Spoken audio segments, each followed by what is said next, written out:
มาสูงค่ะ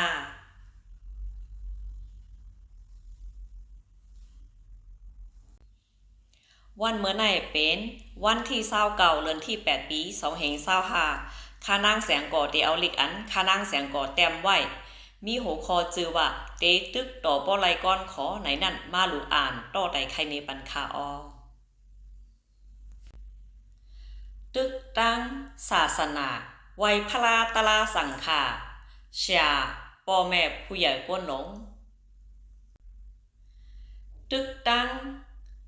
ฟิงแงพิงทุ่งพุ่งงำเจ้าคำหออีกเซอโคไต้มันขอนเคียนโหตึกตังปลายกำจุงจันลูกเฮนให้ลูกไต้หมอพึกลูอันลิกไล่ปลายกำตึกตังปลายมอนแต้มปกคอนลูกไต้นอนฝันเฮอขึ้นตื่นตึกตังปลายหมากมีก็ไข่อีป้นเฮอหลอดไหล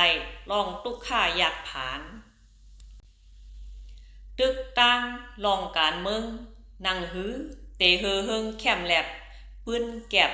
ปืนกว่างไตตึกตังลองต่อสู้ยิบกองไปแล้วเจอแลดแซว